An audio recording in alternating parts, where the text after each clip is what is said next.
पद्यांश पूछा जाता है, लेकिन पेपर 2 में जो है कि गद्यांश, दोनों पैराग्राफ गद्यांश से ही होते हैं। तो बात कर लेते हैं कि क्या है। तो पहले इस तरह दिया होगा कि नीचे दिए गए गद्यांश को ध्यानपूर्वक पढ़िए तथा पूछे गए प्रश्नों के उत्तर के लिए सही विकल्प का चयन करिए।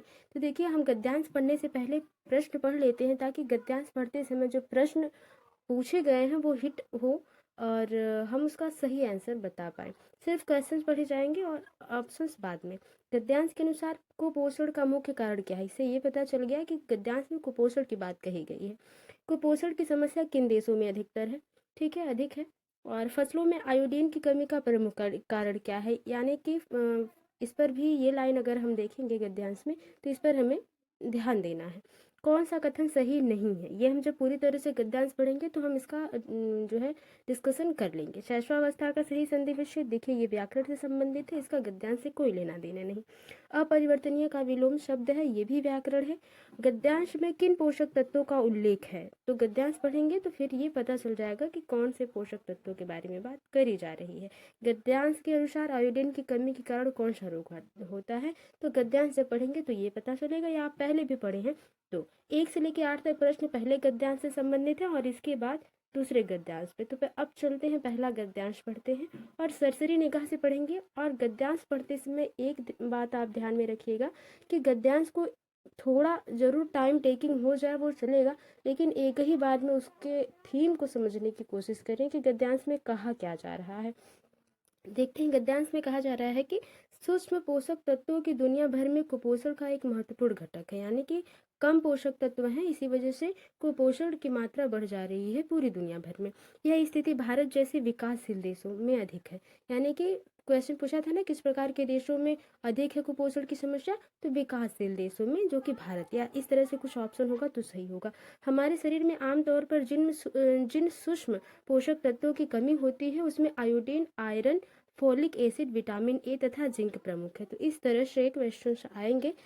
ऑप्शन ये वाला भी पूछा गया था कि पोषक तत्वों की कमी से, गद्यांश के अनुसार पोषक तत्वों की कमी से कौन सा रोग होता है गद्यांश के अनुसार।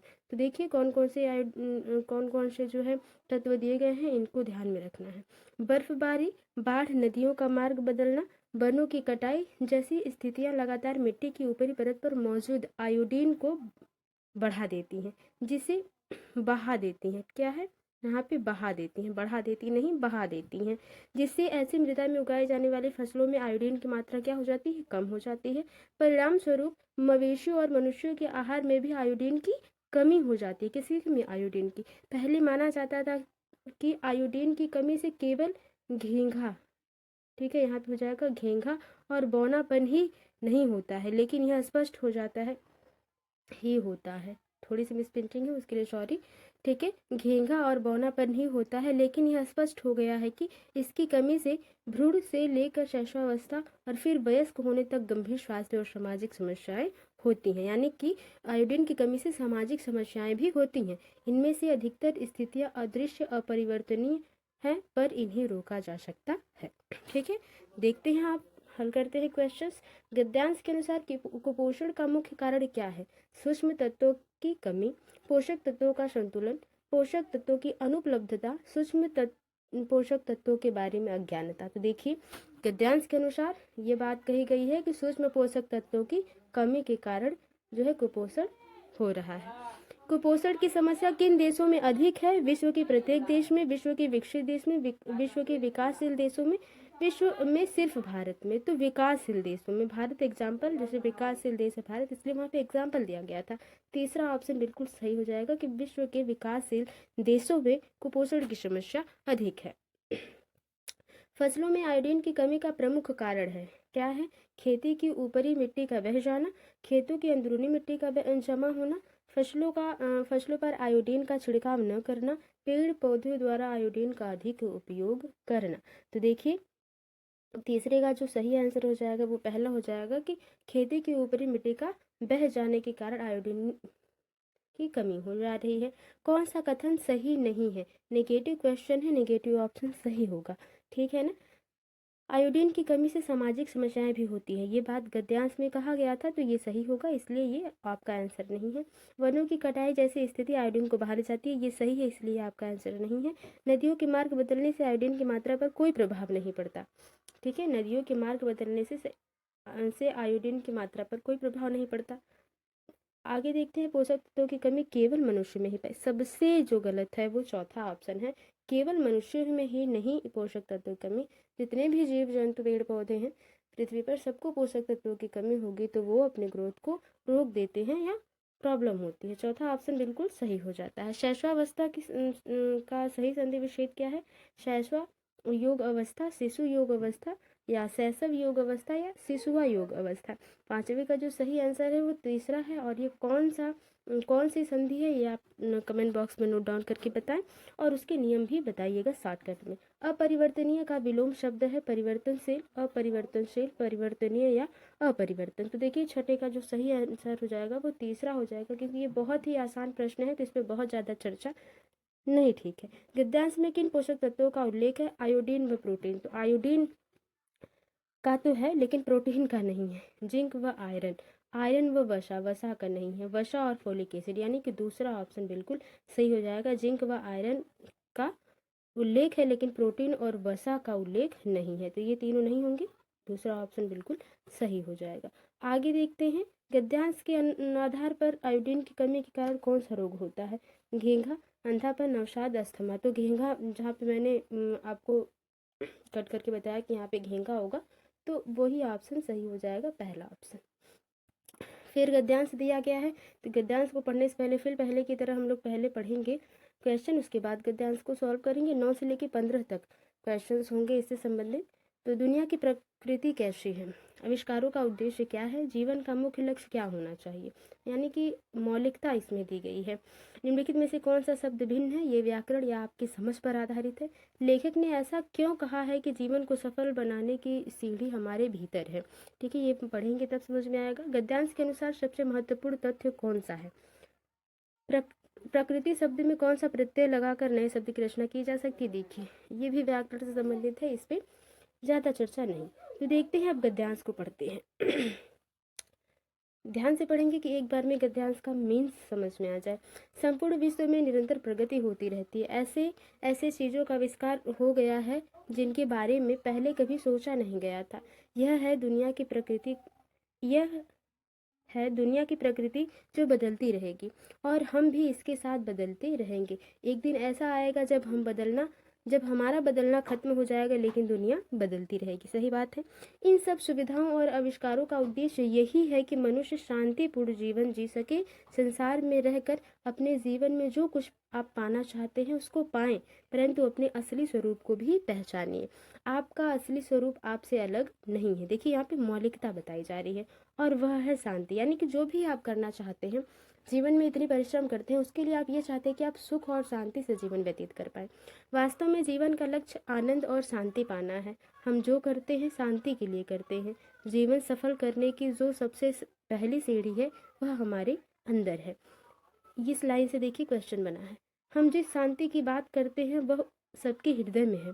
हमारा हृदय अंदर से प्रेरित करता है कि हमें अपने जीवन को सफल बनाने और अपने अंदर जो शांति है उसका अनुभव कीजिए। जिस दिन हम अपने हृदय की प्यास को समझना शुरू कर देंगे, उस दिन शांति के लिए हमारी खोज शुरू होगी। या यह महत्वपूर्ण है कि हमारे बारे में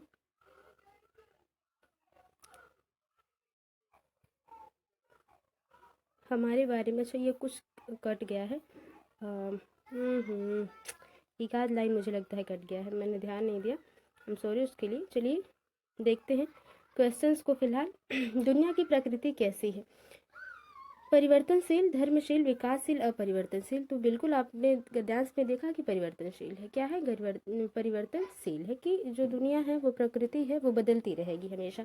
आविष्कारों का उद्देश्य क्या है? मनुष्य शांति और आनंद की अनुभूति कर सके, मनुष्य भौतिक सुविधाओं का लाभ उठा सके, मनुष्य तरह तरह के पुरस्कार प्राप्त कर सके, मनुष्य अपना वर्चस्व स्थापित कर सके। 10वें का जो सही आंसर हो जाएगा वो पहला बिल्कुल हो जाएगा, इसमें कुछ सोचने वाली बात है ही नहीं। जीवन का मुख्य लक्ष्य क्या होना चाहिए? जीवन का मुख्य लक्ष्य क्या होना चाहिए? सामाजिक प्रतिष्ठा, भौतिक वस्तुओं का निर्माण, शांति और आनंद, निरंतर प्रगति। तो देखिए जीवन का मुख्य लक्ष्य क्या होना चाहिए, शांति और आनंद। आप आनंद और शांति से जीवन को व्यतीत कर पाए। आगे देखते हैं, निम्नलिखित में से कौन सा शब्द भिन्न है, प्रगति, शांति, विकास और उन्नति। भारत के सही आंसर की बात कर ली जाए, प्रगति, विकास और उन्नति ये एक ही चीजें हैं, शांति जो है वो बिल्कुल अलग है। ठीक है, लेखक ने ऐसा क्यों कहा है कि जीवन को सफल बनाने की सीढ़ी हमारे भीतर है, क्योंकि हमारा अंतर्मन हमें निरुत्साहित करता है, हमारा अंतर्मन हमें प्रोत्साहित करता है, हमारा अंतर्मन हमें विचलित करता रहता है, हमारा अंतर्मन हमें झकझोरता रहता है। तो यही लाइन जो है वो कट गई है पैराग्राफ में, गद्यांश में, उसके लिए बहुत सॉरी हूँ मैं। तो इसका जो सही आंसर हो जाएगा 13 का, वो दूसरा हो जाएगा कि हमारा अंतर्मन हमें प्रोत्साहित करता है। देखिए आप इससे ये समझ सकते हैं कि जो गद्यांश है वो पॉजिटिव मौलिकता की बात कर रहा है, तो यहाँ पे मौलिक चीज़ें ही सही होंगी। अगला है कि गद्यांश के अनुसार सबसे महत्वपूर्ण तथ्य कौन सा है, प्रत्येक व्यक्ति के बारे में जानना, अपने परिवार के सदस्यों को जानना, अपने मित्रों के बारे में जानना, स्वयं की पहचान करना। तो आप इसको समझ सकते हैं कि इसका सही आंसर चौथा ही हो जाएगा कि स्वयं की पहचान करना, क्योंकि ये पॉजिटिव है। प्रकृति शब्द में कौन सा प्रत्यय लगाकर नए शब्द की रचना की जा सकती है, तो प्रकृति में हम कौन सा इत लगाएंगे, इक लगाएंगे, क लगाएंगे या त लगाएंगे। देखिए प्राकृतिक इक लगा देंगे तो हमारा प्रकृतिक क्या हो जाएगा, प्राकृतिक हो जाएगा। तो यही आसान हो गया, इक जोड़ देंगे हम तो क्या हो जाएगा, नए शब्द की रचना हो जाएगी। भाषा से क्या अभिप्राय है, यहाँ से पैडागॉजी शुरू हो गया आपका, हिंदी पैडागॉजी शुरू हो गया। भाषा विज्ञान की व्यवस्था है, व्यवस्थाओं की व्यवस्था है, सबसे आसान है, दूसरा वाला आंसर सही हो जाएगा। जो भाषा है वो व्यवस्थाओं की व्यवस्था है, कई व्यवस्थाओं ने मिलकर भाषा को क्या किया है, निर्माण किया है। आगे देखते हैं, जीव कुछ विशेष सूचना जानने के लिए, किसके लिए, जीवा, यहाँ पे होगा जीवा, नाम है एक बच्चे का या बच्चे का, सूचना जानने के लिए, क्या करने के लिए, जानने के लिए एक पाठ्य सामग्री पढ़ती है। इस प्रकार के पठन को क्या कहा जाता है, यानी कि आपके पास अखबार दिया गया और आपको कोई मुख्य बिंदु पढ़ना है, ढूंढना है, तो उस मुख्य बिंदु को ढूंढने के लिए आप ध्यानपूर्वक पढ़ेंगे, बिल्कुल। तो इसको क्या कहेंगे, बारीकी से पठन, सरसरी तौर पर पठन, द्रुतगामी पठन या गहन पठन। क्वेश्चन के हिसाब से जो सही आंसर हो जाएगा वो बारीकी से पठन। ठीक है, आप विशेष सूचना जानने के लिए पढ़ रहे हैं तो उसके लिए आपको बारीकी से पढ़ना पड़ेगा, ध्यानपूर्वक पढ़ना पड़ेगा। पहला ऑप्शन बिल्कुल सही हो जाएगा। अगला है कि व्याकरण अधिगम में अर्थ से नियम की ओर जाने का क्या तात्पर्य। पहले अर्थ पढ़ेंगे, उसके बाद हम क्या करते हैं, नियम। शिक्षार्थी पहले समझ के साथ व्याकरणिक नियमों का इस्तेमाल करते हैं और बाद में नियमों की खोज करते हैं। ठीक, क्या पहले नियम का इस्तेमाल करेंगे, बाद में नियमों की खोज करेंगे। पहले नियमों का उदाहरण में, पहले यानी कि उदाहरण देखते हैं आप, फिर नियम बनाते हैं, ये चीज़ें। तो एक क्वेश्चन के हिसाब से मैच करिए, थोड़ी सी पॉजिटिव है। और देखते हैं, शिक्षार्थी को सर्वप्रथम नियम सीखने के लिए कहा जाता है और बाद में उन नियमों पर प्रयोग करने के लिए कहा जाता है। अध्यापक पहले नियम पढ़ाते हैं और शिक्षार्थी ड्रिल के माध्यम से, ये गलत हो गया बिल्कुल। शिक्षार्थी पहले व्याकरणिक नियमों की समझ के प्रति समझ बनाते हैं और बाद में पृथकता में उनका इस्तेमाल करते हैं। ठीक है, इस्तेमाल करते हैं हो जाएगा, यहाँ पे इस्तेमाल करते हैं। तो 18 का जो सही आंसर हो जाएगा वो पहला ही हो जाएगा, बिना कहे सुने। शिक्षार्थियों की वाचन कौशल क्षमता को विकसित करने के लिए सर्वाधिक उपयुक्त आकलन कार्य कौन सा है, यानी कि उनका संप्रेषण, कम्युनिकेशन स्किल को डेवलप करने के लिए सबसे अच्छा आकलन कौन सा आकलन होगा। किसी दी गई स्थिति में वक्तव्य लिखना, जैसा दिया गया है वैसा लिख देना तो नहीं। खेल के किसी दृश्य का वर्णन करना, किसी श्रवण सामग्री को सुनना और इस पर प्रतिक्रिया देना, रोल प्ले में किसी पत्र को अभिनीत करना, किसी पात्र को अभिनीत करना। देखिए दो ऑप्शन सही हैं ये दोनों, दूसरा और तीसरा, लेकिन सबसे पॉजिटिव है चौथा। क्यों, क्योंकि यहाँ पे करके सीखना, रोल प्ले मतलब करके सीखने पर जोर दिया जा रहा है, तो ये सही हो जाएगा बिल्कुल। ठीक है, निम्नलिखित में से कौन सा अधिगम के लिए आकलन है, यानी कि सीखने के लिए परीक्षण करना। ठीक है, ये कहने का मतलब है क्वेश्चन का। तो देखिए इस अधिगम का आकलन, अधिगम के लिए आकलन, इस तरह से 2-3 टॉपिक बन जाते हैं। तो अधिगम के लिए आकलन यहाँ पे पूछा जा रहा है कि सीखने के लिए आप अपना परीक्षण कर रहे हैं, तो सत्र के अंत में विद्यार्थी की प्रगति की मॉनिटरिंग करना, यानी कि उसको सरसरी निगाह से देखना बच्चे ने कितना सीखा है, और उसके लिए क्षेत्रीय स्तर पर आकलन तैयार करना, वर्ष के अंत में विद्यार्थियों की प्रगति जानने के लिए आकलन तैयार करना, शिक्षण अधिगम प्रक्रिया के दौरान विद्यार्थियों की प्रगति की निगरानी और उसमें सुधार करने के लिए आकलन तैयार करना। चौथा है कि राष्ट्रीय उपलब्धि सर्वेक्षण जैसे आकलन संबंधित गतिविधियां। देखिए, आकलन अधिगम के लिए आकलन कि आप सीखने के लिए परीक्षण कर रहे हैं कि बच्चा और भी सीख सके, तो इसके लिए क्या हो जाएगा, उसमें सुधार करने के लिए आकलन तैयार करना कि जिस बच्चे ने जो सीखा उसमें कुछ तो त्रुटियां होंगी, उस त्रुटि को सुधार करने के लिए सबसे सही तीसरा ऑप्शन हो जाएगा। आगे देखते हैं 21वां है क्वेश्चन की प्राथमिक विद्यालय की एक कक्षा में कार्टून पुस्तकें बहुत से चित्र वाले 10 पृष्ठीय यानी कि 10 पृष्ठीय छोटी छोटी पुस्तक और समाचार पत्र रखे गए हैं जिन्हें शिक्षार्थी जब चाहे या जब भी समय मिले पढ़ सकते हैं। यह कक्षा में क्या करने का प्रयास किया जा रहा है, जैसे आप अगर प्राथमिक कक्षाओं में पढ़ा रहे होंगे, आपने क्लासेस प्राइवेट पढ़ाया होगा या कोचिंग्स पढ़ाए होंगे, तो उसमें आप लोगों ने जरूर देखा होगा बच्चों को खेल खेल में सिखाने के लिए बच्चों के सामने जो है अलग अलग जो है ABCD ऐसे सिखाने के लिए ऐसे टॉयज होते हैं या कुछ चित्र बनाए जाते हैं जिसमें बच्चा इंटरेस्ट लेके पढ़ता है। वही सी चीज़ मुद्रित समृद्ध परिवेश सृजित किया जा रहा है। शिक्षार्थियों में पठन संबंधी आदतों का विकास किया जा रहा है। शिक्षार्थियों में पठन समूह सृजित किए जा रहे हैं। अकादमिक परिवेश सुरक्षित किया। अकादमिक परिवेश क्यों सुरक्षित किया जाएगा भाई, ऐसी बात नहीं है। पहला यानी कि जो भी लिखा गया है वो ऐसा परिवेश है ताकि बच्चे उससे जो है कि मन लगा के उसमें पढ़ पाए, रुचि ले सके।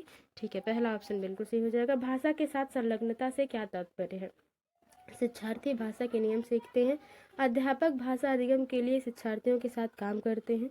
शिक्षार्थी शब्द और वाक्य का अर्थ समझे बगैर उन्हें डिकोड करते हैं। शिक्षार्थी भिन्न भिन्न उद्देश्यों के लिए भाषा का प्रयोग करते हैं और सीखते हैं। तो देखिए सही आंसर हो जाएगा यही कि शिक्षार्थी क्या करते हैं, भिन्न भिन्न उद्देश्यों के लिए भाषा का प्रयोग करते हैं और सीखते हैं।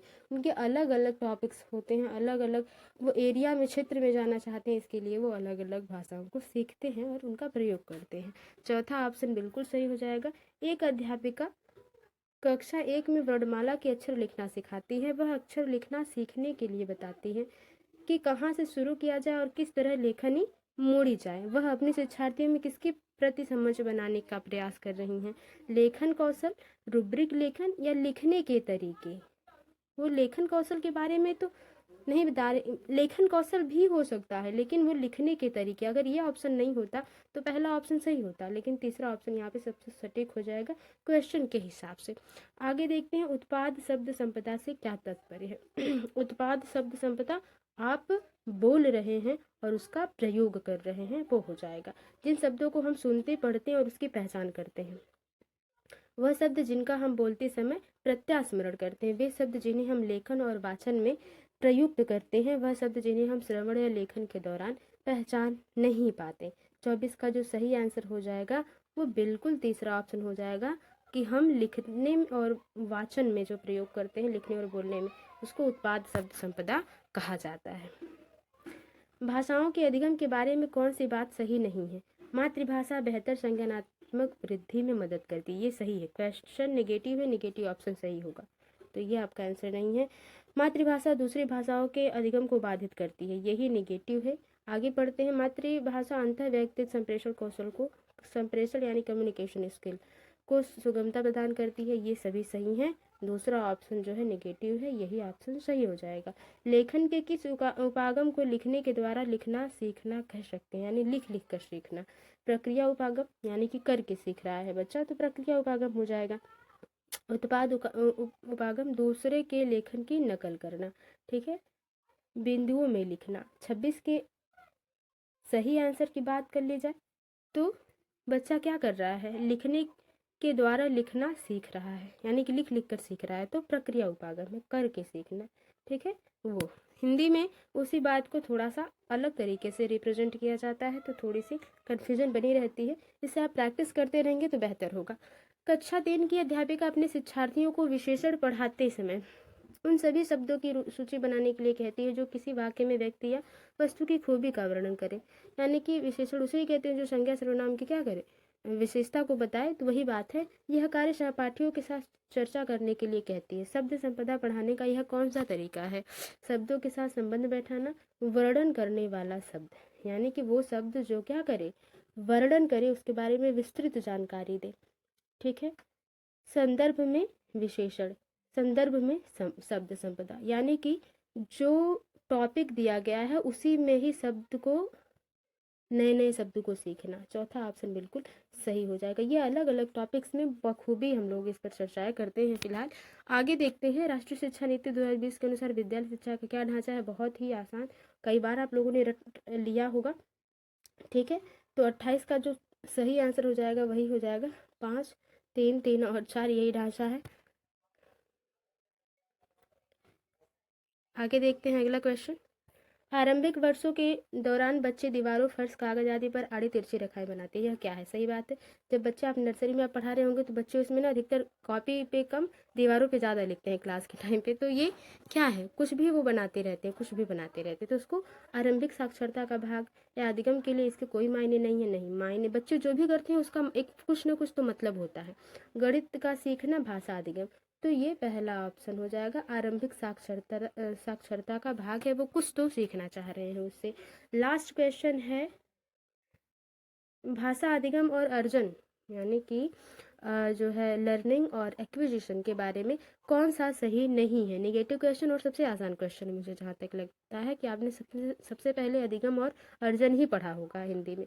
यदि अवसर और परिवेश दिया जाए तो सभी बच्चे अनेक भाषाएं सीख सकते हैं, ये बात सही है। बच्चे जो है जिस भी परिवेश, सारे परिवेश अगर उनके आधार पर दिए जाए तो वो सारी चीज़ों को आसानी से सीख सकते हैं। सही है, इसलिए ये सही नहीं है क्योंकि नेगेटिव क्वेश्चन पूछे। प्रथम भाषा दूसरी भाषा के अधिगम में व्यवधान डालती है, यानी कि परेशानी करती है, प्रॉब्लम्स क्रिएट करती है, तो ऐसी बात नहीं है। अगर आप 3 भाषाएं भी सीख लेते हैं तो वो आपको कोई नुकसान तो नहीं करने वाली है। यही नेगेटिव है और यही दूसरा ऑप्शन बिल्कुल सही हो जाएगा। तो ये थे टॉप 30 प्रश्न। आई होप आपको समझ में आया होंगे। वीडियो थोड़ी सी भी हेल्पफुल लगी हो तो लाइक करें, शेयर करें, कमेंट बॉक्स में बताएं कि आपको वीडियो कैसी लगी। मिलते हैं आपसे अगली वीडियो में, तब तक के लिए bye bye, take care, be positive, be motivated. धन्यवाद।